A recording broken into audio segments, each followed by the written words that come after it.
제17장 긴급 취임.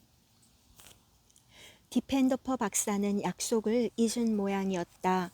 우리는 그로부터 소식이 오기를 안절부절하며 기다렸으나 아무런 연락이 없었다. 우리는 선교회 본부를 통한 정식 경로를 밟아 연락하려고 노력했으나 마침내 그 방법을 포기하고 울버턴 여사에게 직접 편지를 썼다. 만일 그가 계속 조선에 머물 수 있도록 선처해 주지 않는다면 우리는 미국으로 돌아갈 수밖에 없다. 우리의 거처가 어떻게 정해질 것인지를 우리는 미리 알아야 했다. 그 당시에는 선박 예약도 미리 해야 했지만 윌리엄에 대한 책임도 등한히 할 수 없었기 때문이었다. 이런 때에 운산에 있는 동양연합광업회사에서 우리를 그곳의 의사로 와달라는 요청이 왔다.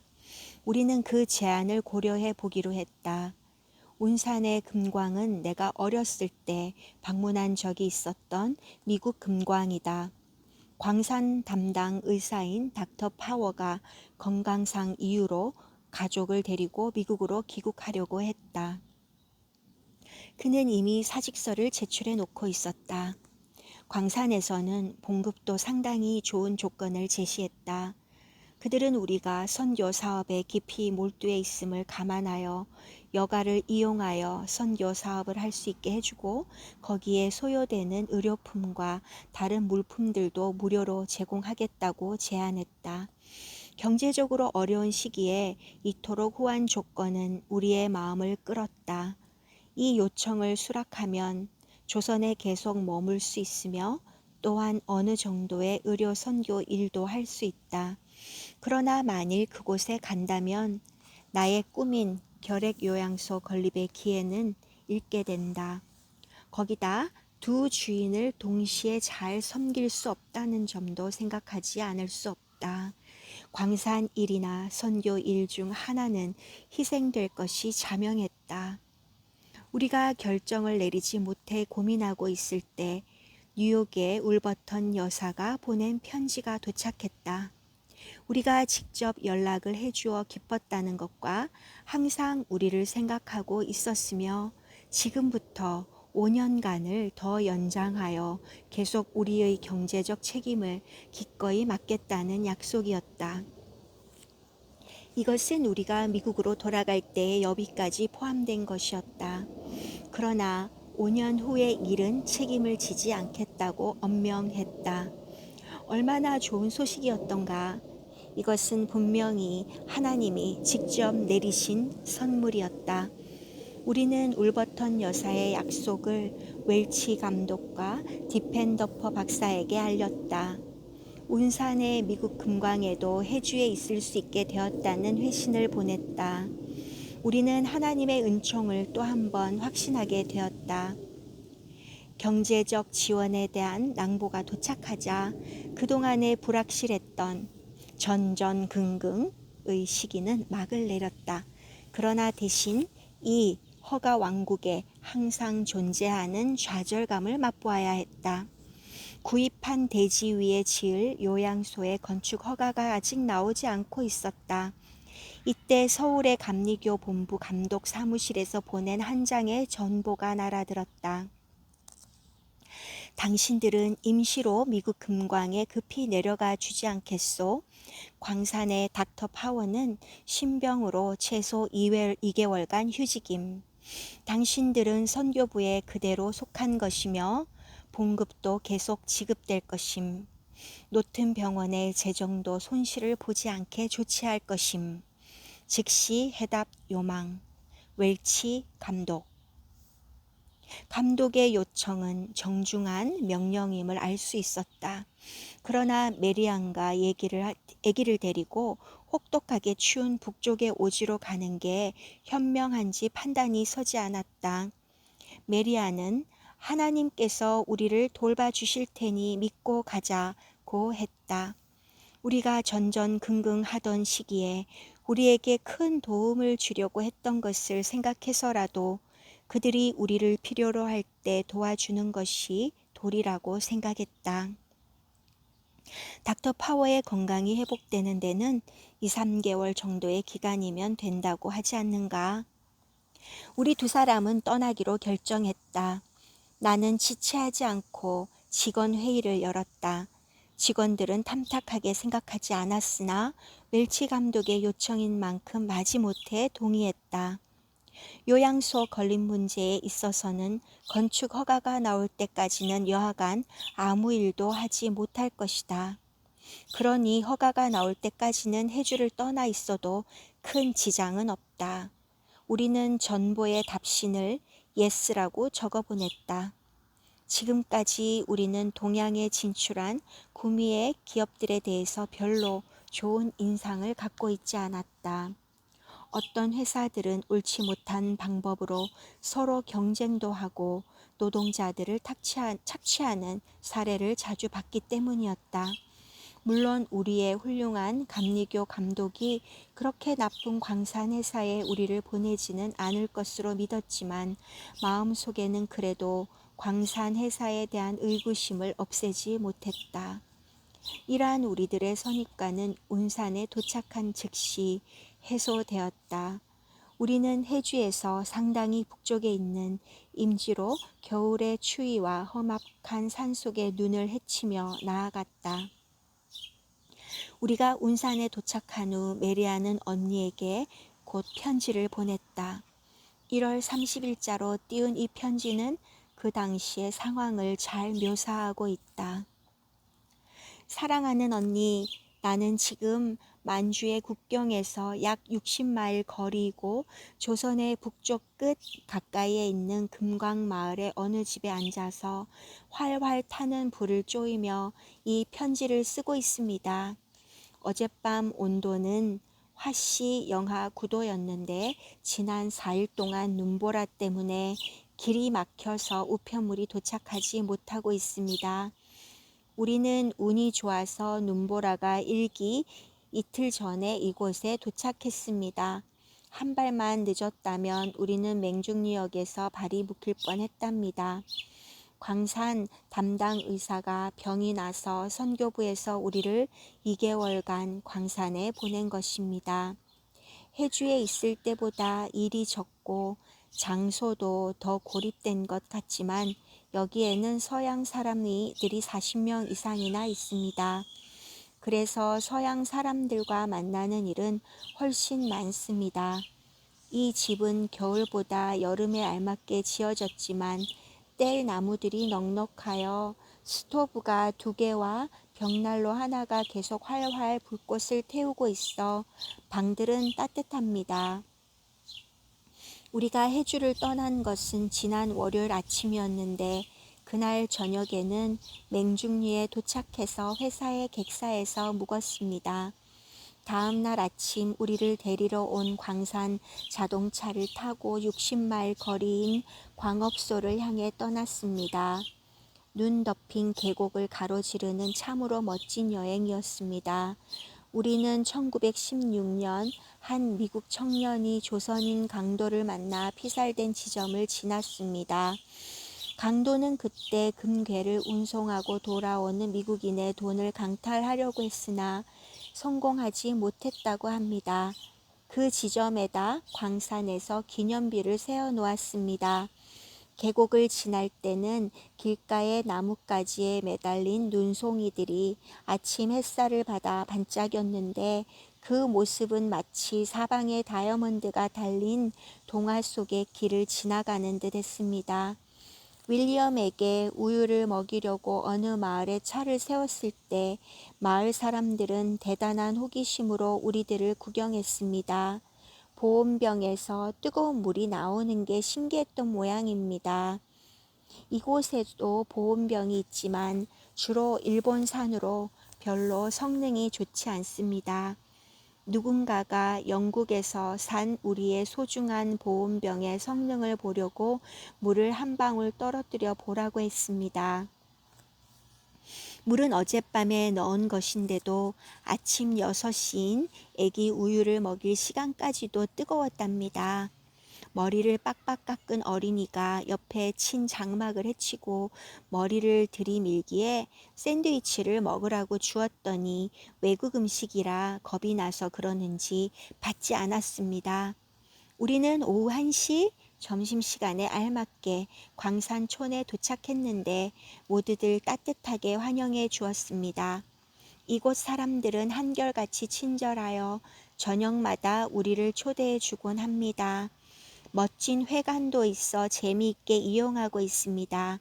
회관 건물은 일반 가옥들보다 훨씬 좋습니다. 우리는 오랫동안 비어있던 집을 임시로 사용하고 있습니다. 만일 이 직장을 장기적으로 수락했다면 닥터 파워가 살고 있는 편안한 집을 가졌을 것입니다. 회사에서는 매년 1만 5천 불을 병원비로 쓰고 있고 모든 진료는 무료입니다.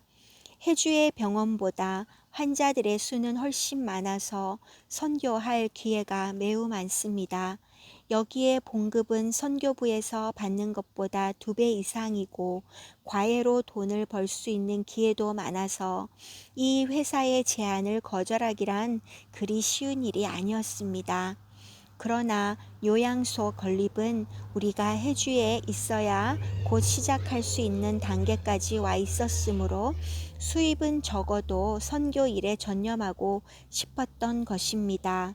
비록 울버턴 여사가 세상을 떠나고 나면 막막해지겠지만 말입니다. 울버턴 여사는 그 당시 76살이었음. 이처럼 좋은 광산의 제안을 거절한 게 바보짓이었는지도 모르지만 하나님의 뜻은 다른 곳에 있다고 생각합니다. 또 우리가 하나님의 뜻을 따르는 한 장래에 대해 걱정할 필요는 없겠지요. 우리는 얼마 안 있어 광산을 전부 구경하게 되겠지만 도착한 지 3일째 되는 오늘 선광장이 있는 곳까지 가보았습니다. 우리는 바로 아래층에 사는 우드포드 씨와 함께 식사를 하고 있습니다. 목요일 저녁 식사 후 그가 우리에게 마을까지 산책을 가자고 제안했습니다.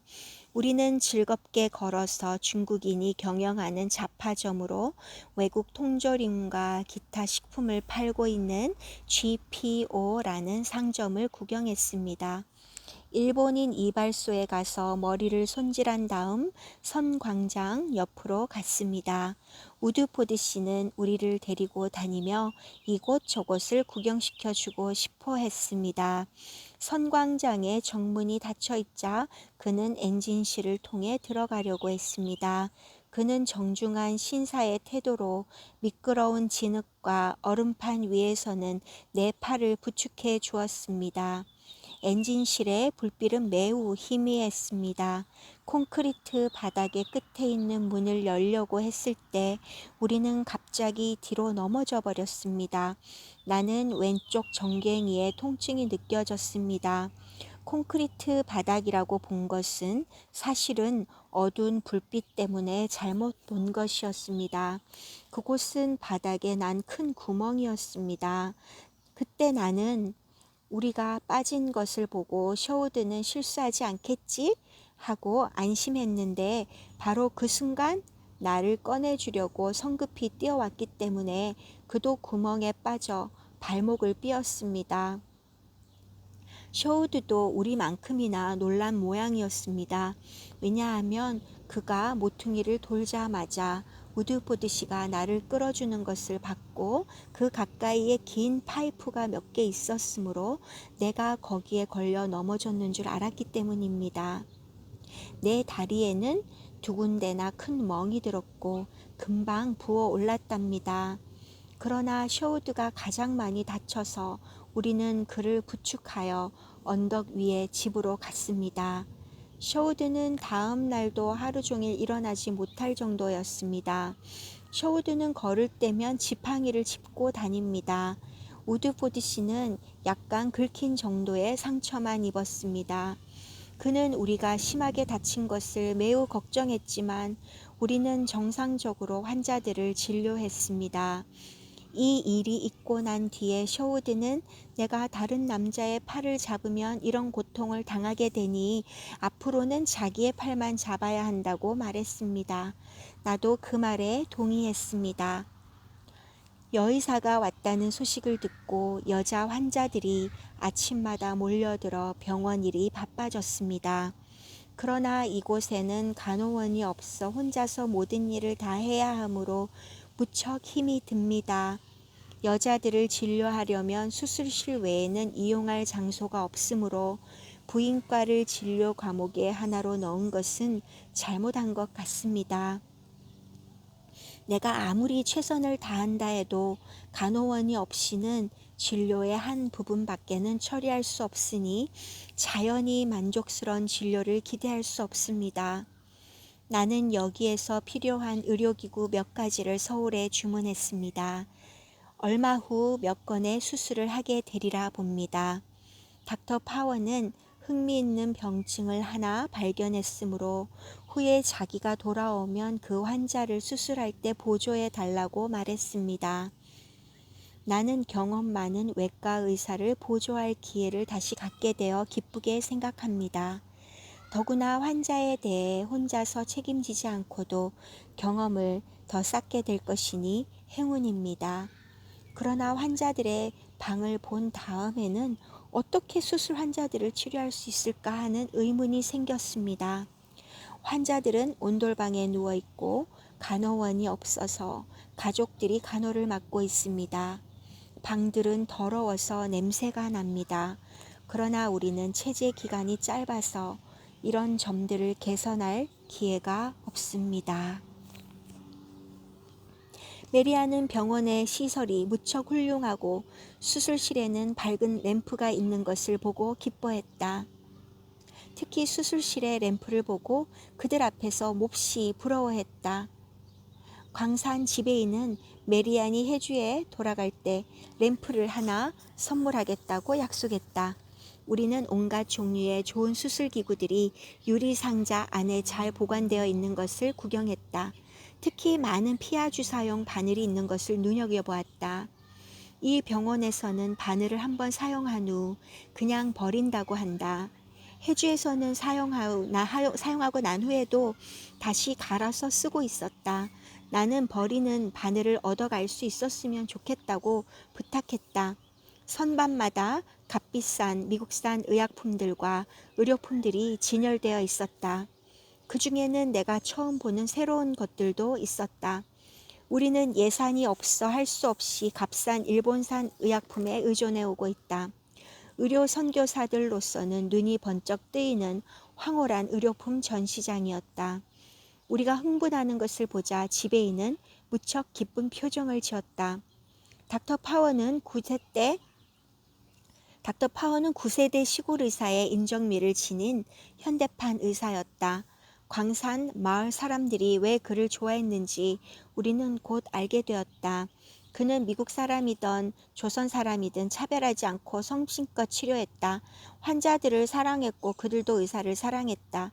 이 유능한 의사가 병이 나서 진료를 계속할 수 없자 이곳에서는 좋은 미국인 의사를 구할 수 없었다. 그런 때에 우리가 도착하자 온 마을이 따뜻하게 환영해 주었던 것이다.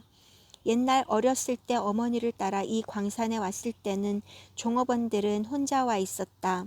그 후 여러 해가 지나자 광산 해사는 유능한 기술자들이 필요했다.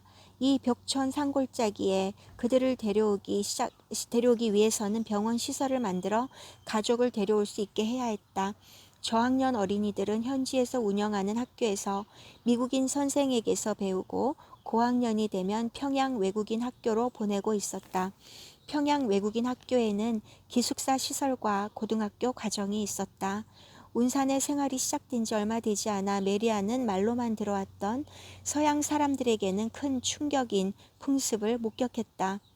토마스 반 S.C. 집으로 차를 마시려고 가고 있는데 한 조선 사람이 개의 목에 밧줄을 맨 채 질질 끌면서 우리 앞을 가로질러 갔다. 올가미에 목이 졸려 개는 피를 흘리며 신음하고 있었다. 조선 사람들은 개를 잡아먹는데 이런 식으로 천천히 고통을 주며 죽여야 고기 맛이 더 부드러워진다고 믿었다. 바네스씨 댁에 도착한 메리아는 너무나 기분이 상해서 차도 마시지 못할 정도였다. 자연히 방금 목격했던 장면이 화제로 등장했다. 나는 어렸을 때 관청에서 정부에 항거했다고 해서 사람을 이런 식으로 죽이는 것을 목격한 일이 생각났다. 반 S씨는 개를 질질 끌고 가는 모습을 볼 때마다 조선 사람들이 질색하는 것도 불사하고 총을 쏘아 개의 고통을 덜어주었다고 한다. 그는 씁쓸하게 웃으며 이런 동정심 때문에 최근에 자신이 당한 곤욕스러웠던 사건을 이야기해 주었다. 요전에 말을 타고 마을을 지나고 있는데 한 사내가 거의 발가벗기다시피 한 젊은 여자의 머리채를 휘어잡고 험한 돌발이를 질질 끌고 가며 있었어요. 여자의 몸에서는 살이 터지고 찢어져서 피가 흐르고 있었지요. 인간이 같은 인간에게 저토록 잔인할 수 있느냐는 심정에서 분개했죠. 나는 참지 못해 말에서 뛰어내렸습니다. 잔악한 사내에게 여자를 당장 놓아주라고 호통을 쳤지요. 그 사내는 여자가 정숙하지 못했으니 죽어야 마땅하다고 주장했어요. 나는 분을 이기지 못해 공포에 떨고 있는 여자가 풀려날 때까지 말 회초리로 그 남자를 때렸습니다. 그 다음 날 뻔뻔스럽게도 그 사내가 상처를 입은 여자를 데리고 내 사무실에 나타났어요. 여기 계집이 있다. 내 놈이 인연을 갖고 싶어서 그러지? 하고 고함을 치지 뭡니까? 나는 이 짐승 같은 사내와는 말해봐야 쓸데없다는 것을 직감했어요. 내가 이 여자를 거두어 주지 않으면 그는 이 여자를 죽일 것이 뻔했죠. 우리는 어린애를 몇 데려다 양육하고 있어요. 그러니 항상 빨랫감이 쌓여 있죠.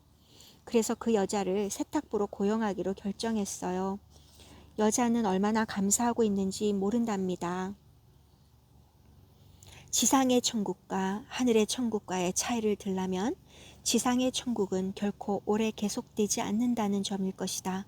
그러나 우리는 닥터 파워가 회복되어 기뻤으며 그가 많은 경험을 쌓게 했고 물질적으로도 혜택을 준 광산 회사에 감사하면서 3월에는 해주로 돌아왔다.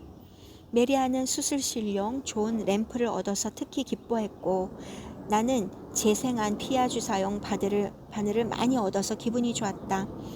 우리가 도착하자 닥터 김은 치료하기 힘든 환자들이 많이 밀려 있다고 했다. 이 말은 우리가 병원을 비웠다가 돌아올 때마다 듣는 소리다. 우리는 전보다 더욱 준비가 잘 된 상태에서 병원에 우리 일을 다시 시작했다.